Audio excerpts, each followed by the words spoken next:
할렐루야. 우리 주 예수 그리스도의 풍성한 사랑이 충만한 수요일입니다. 오늘 하루 하나님의 임재로 충만한 하루 되시길 우리 주 예수 그리스도의 이름으로 축원드립니다. 3월 17일 수요일 사순절 25번째 날 아침 예배 성삼위 하나님께 올려드립니다.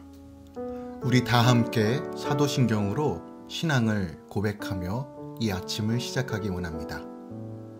전능하사 천지를 만드신 하나님 아버지를 내가 믿사오며 그 외아들 우리 주 예수 그리스도를 믿사오니 이는 성령으로 잉태하사 동정녀 마리아에게 나시고 본디오 빌라도에게 고난을 받으사 십자가에 못 박혀 죽으시고 장사한 지 사흘 만에 죽은 자 가운데서 다시 살아나시며 하늘에 오르사 전능하신 하나님 우편에 앉아 계시다가 저리로서 산자와 죽은 자를 심판하러 오시리라.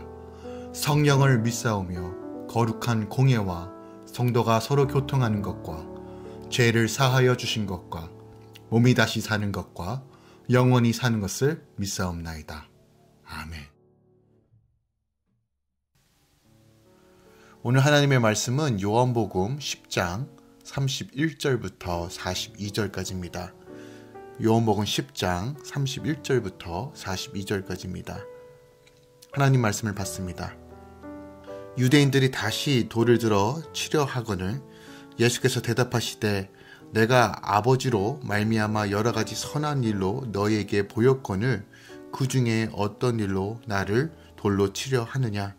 유대인들이 대답하되 선한 일로 말미암아 우리가 너를 돌로 치려는 것이 아니라 신선 목독으로 일함이니 내가 사람이 되어 자칭 하나님이라 함이로다.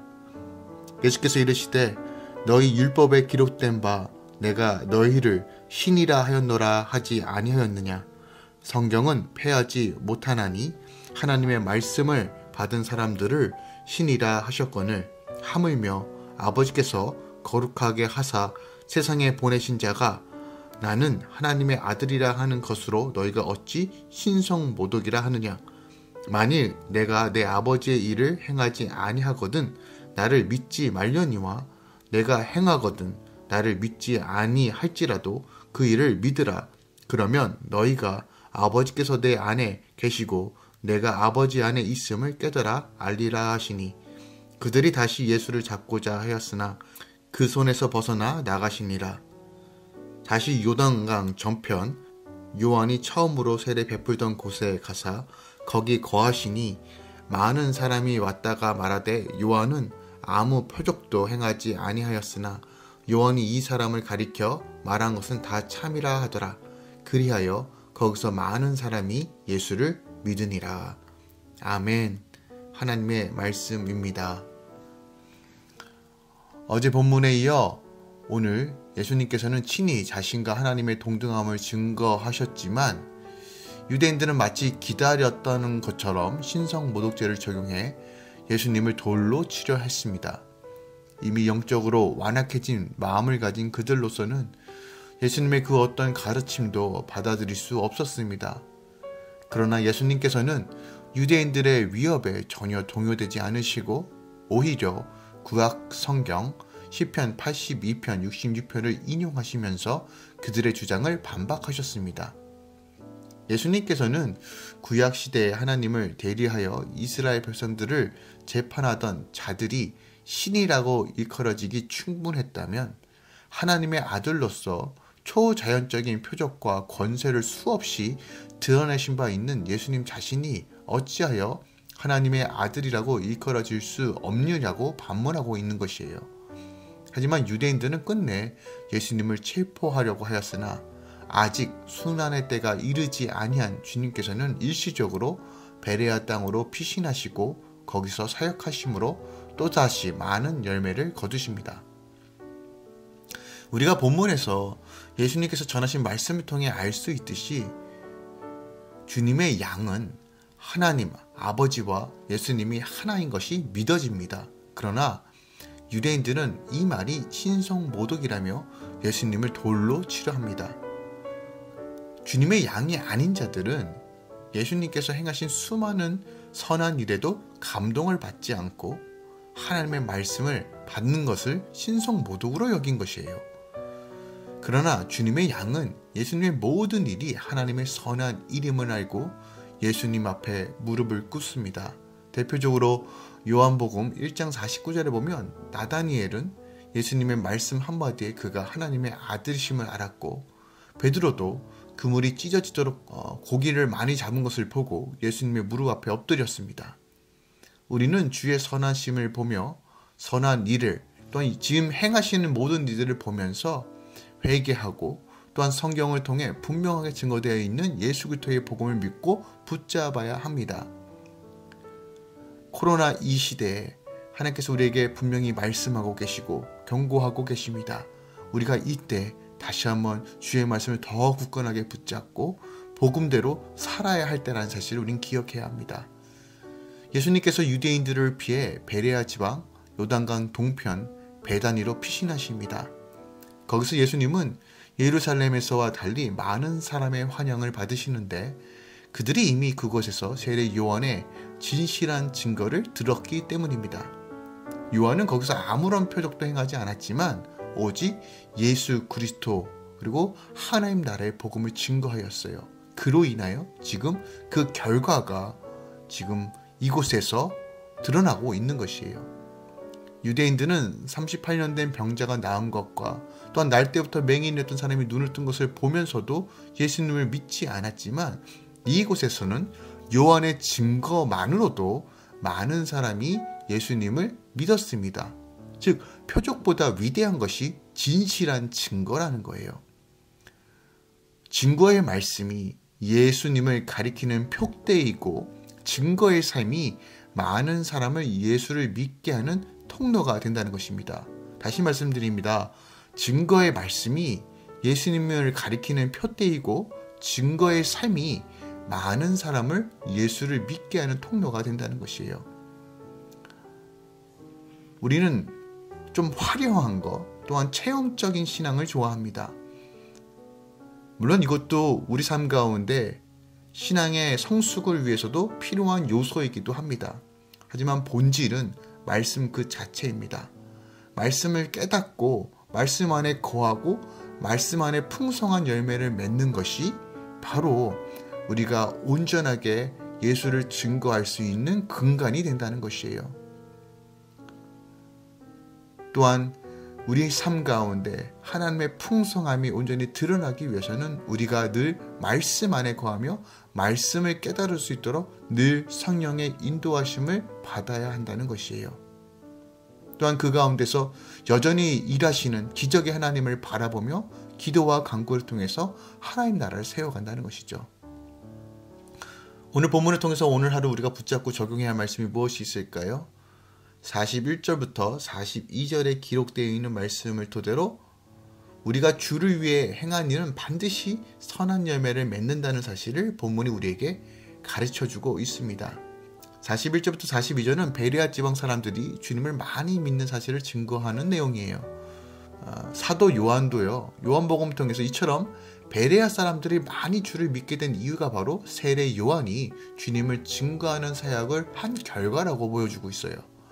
주님을 믿는 사람들은 세례 요한이 주님에 대해 증거했던 말을 기억하고 다시 한번 그것이 실제로 이루어진 것을 확인하고 있는 것이에요. 세례 요한은 주님을 구주와 메시아와 하나님의 아들로 증거했습니다. 이것은 요한복음 1장 19절에서 34절에 기록되어 있어요. 그리고 자신을 따르는 제자들을 예수님께 인도하고 옥에 갇혀 목베임을 당해 죽었습니다. 이건 마태복음 14장에 기록되어 있죠. 세례 요한은 몇 개월간의 사역을 끝으로 젊은 나이에 죽었어요. 이런 요한의 삶은 어찌 보면 참 허망해 보일 수 있어요. 그러나 세례 요한이 주님을 위해 일한 것은 가장 위대한 열매를 맺게 하였다는 사실을 오늘 본문이 보여주고 있는 거예요. 본문에서 요한의 증거를 듣고 많은 사람들이 예수님을 구주로 영접했음을 알 수 있습니다. 또한 주님의 핵심 제자인 베드로와 요한도 원래 세례 요한의 제자였습니다. 그뿐만 아니라 세례 요한이 요한이 전파한 회개의 세례는 멀리 알렉산드리아와 고린도까지 퍼지게 되었다는 사실도 증거합니다. 초대교회 교부인 아볼로도 세례 요한의 세례를 믿었던 사람입니다. 이것은 사도행전 18장에 기록되어 있어요. 또 고린도 같은 큰 도시에도 세례 요한을 추종하는 사람들이 적지 않았습니다. 그들은 세례 요한의 증거를 들었기에 그리스도를 더 쉽게 영접할 수 있었던 것이에요. 그가 주님을 위해 수고하고 헌신한 이들은 모두 위대한 열매를 맺었습니다. 이처럼 우리가 주님을 위해 헌신하고 수고한 이들은 하나님께서 반드시 열매를 맺게 해주신다는 사실을 우린 믿어야 합니다. 그 결실의 때가 우리의 눈에는 보이지 않는다 할지라도 인내하며 주님만 바라보며 순종하며 나아갈 때 하나님께서는 그것을 통해서 반드시 열매를 맺게 하십니다.